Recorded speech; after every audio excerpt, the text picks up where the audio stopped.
चाहूँगा supreme court को आप कवर कर रहे हैं, नवाज शरीफ की नाअहली का केस भी आपने कवर किया, इमरान खान की अहली का केस भी आपने कवर किया और आज शेख रशीद को भी अहल करार दिया गया है। तो जस्टिस कादी फायज़ ईसा ने जो सवाल उठाए हैं उनके बारे में आपकी क्या राय है? कितना ये सवाल जायज़ हैं कि सुप्रीम कोर्ट को अभी हतमी फुल कोर्ट के ज़रिए कोई फ़ैसला देना होगा कि क्या अरकान पार्लियामेंट को बराह रास्त सुओ मोटो या 184(3) के तहत नाअहल किया जा सकता है या नहीं?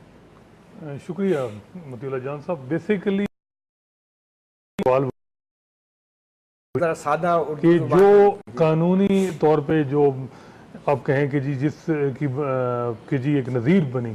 जिसकी बुनियाद पे कि एक प्रेसिडेंट, एक मिसाल कि उसकी बुनियाद पे जो है आगे के लिए भी, क्योंकि सुप्रीम कोर्ट का जब जजमेंट आता है तो वो कानून बन जाता है, आइंदा के लिए भी मिसाल होता है, वो कानून होता है और कानून यानी उससे भी फॉलो करना होता है। उस कानून जो पनामा गेट में जो एक नवाज शरीफ साहब को जो सैलरी उन्होंने विड्रॉ भी नहीं की, उस पर डिस्क्वालीफाई किया या नाअहल तायाद किया, उस पे जस्टिस कादी फायज़ ईसा ने कहा जो स्ट्रिक्ट लायबिलिटी का असूल आपने जो है ना इसमें इन्फोर्स किया है। और स्ट्रिक्ट लायबिलिटी ये है कि अगर कोई बंदा, जो मेरी समझ में आप ज़्यादा, कि वो ये है कि कोई आदमी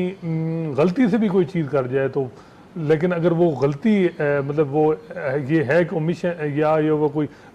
है, कोई ऐसी इलीगलिटी है, गलती से भी हो गई है, कानून की खिलाफ कानून की खिलाफ वर्जी हो गई है, तो उस पे भी नाअहल हो गया। तो इस केस में क्या हुआ आपके? इस केस में उन्होंने बेसिकली ये कहा है कि इसको पहले तय करना होगा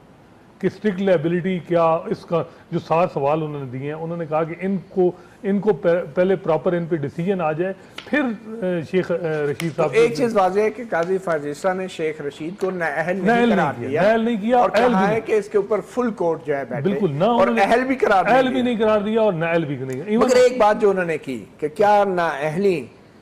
जो है वो मुख्तसर मुद्दत की होगी या ताहयात होगी, इसका फैसला तो सुप्रीम कोर्ट कर चुकी है। आज इस फैसले में ये सवाल कादी फायज़ ईसा कैसे उठा रहे हैं? जी, यही मतीउल्लाह जान साहब सबसे बड़ा